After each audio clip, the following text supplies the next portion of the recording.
નમસ્કાર, આપ જોઈ રહ્યા છો TV9 ન્યૂઝ ટોપ 9 સાથે હું છું જગદીશ। સમાચારની શરૂઆત અને સૌથી પહેલા જોઈશું રાજ્યના રાજકારણના ટોપ 9 સમાચાર।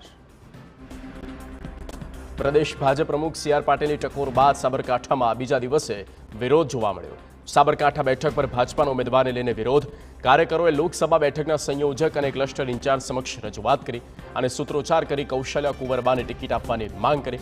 દાવેદારી કરનાર રેખાબા ઝાલા પણ રજૂઆત કરવા પહોંચ્યા। કોંગ્રેસથી ભાજપમાં આવેલા વિરોધ કરતા હોવાનો પર રમણ વોરાનો આક્ષેપ। અરવલ્લીમાં ભીખાજી ઠાકોરના સમર્થકોમાં હજુ પણ રોષ।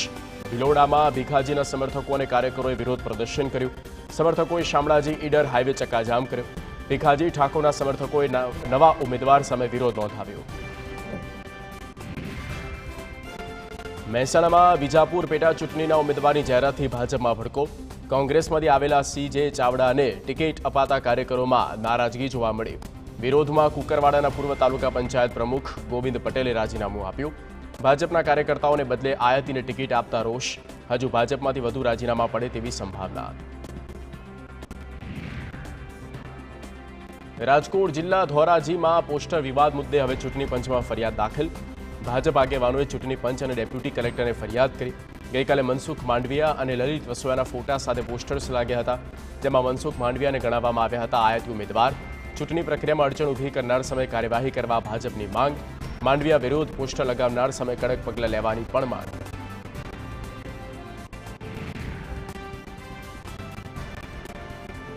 ભાજપમાં આંતરિક અસંતોષ। કેટલીક બેઠક પર જાહેર થયેલા ઉમેદવારનો વિરોધ। ત્યારે કોંગ્રેસે આ જ મુદ્દે ભાજપને ઘેરવાનો પ્રયાસ કર્યો। કોંગ્રેસના નેતા પરેશ ધાનાણીની સોશિયલ મીડિયામાં ભાજપ પર કટાક્ષ લખ્યું। હાલ કમલમાં કકડાટ, જ્યારે કોંગ્રેસ ટનાટન છે। 2004નું પુનરાવર્તન પાક્કું। કોંગ્રેસના નેતા પરેશ ધાનાણીના કોંગ્રેસ ટનાટન ટ્વીટ પર રાજનીતિ ગરમાઈ। પરેશ ધાનાણીના આક્ષેપ પર ભાજપે પલટવાર કરતા કોંગ્રેસને અરીસો બતાવ્યો। ભાજપના નેતા યજ્ઞેશ દવે કોંગ્રેસને ઘેરતા કહ્યું કે કોંગ્રેસ ટનાટન છે, પરંતુ ના પાડવામાં, કેમ કે કોંગ્રેસની મજબૂરીઓ પણ ટનાટન છે।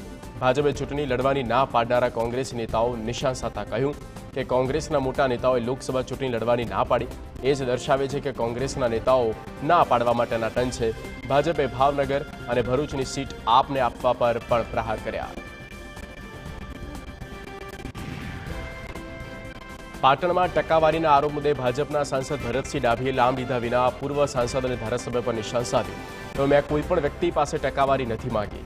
જાહેર જીવનના મૂલ્યો સાચવીને સાંસદના હોદ્દાને ન્યાય આપ્યો છે। ટકાવારી અંગે નિવેદન આપી ભરતસિંહ ડાભીએ વિવાદ સર્જ્યો છે। હું શિક્ષિત ઉમેદવાર છું, જીતીને દિલ્હી જઈશ તો હિન્દી અંગ્રેજી ભાષાની જરૂર પડશે। લોકસભાની ચૂંટણીના પ્રચારમાં બનાસકાંઠા બેઠક પર ઉછાળ્યો શૈક્ષણિક લાયકાતનો મુદ્દો। આ મુદ્દો ઉછાળ્યો ભાજપાના બનાસકાંઠાના ઉમેદવાર રેખાબેન ચૌધરીએ। રેખાબેન ચૌધરીએ મલાણાની સભામાં દાવો કર્યો કે પોતે ગુજરાતી, હિન્દી અને અંગ્રેજી ભાષાના જાણકાર। ચૂંટણી જીતીને જ્યારે દિલ્હી જશે ત્યારે અધિકારીઓ પાસેથી કામ લેવામાં હિન્દી અને અંગ્રેજીની જ્ઞાન જરૂરી। પોરબંદર આપના પૂર્વ ઉપાધ્યક્ષ લોકસભા બેઠક પર અપક્ષ ઉમેદવારી નોંધાવશે।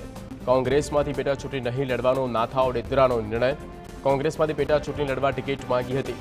મેર સમાજના આગેવાનો સાથે બેઠક કરી ચૂંટણી ન લડવાનો નિર્ણય કર્યો। પોરબંદર લોકસભા બેઠક પર અપક્ષ ચૂંટણી લડશે નાથા ઓડેદરા। મનસુખ માંડવિયા અને લલિત વસોયા સામે અપક્ષ ઉમેદવારી નોંધાવશે।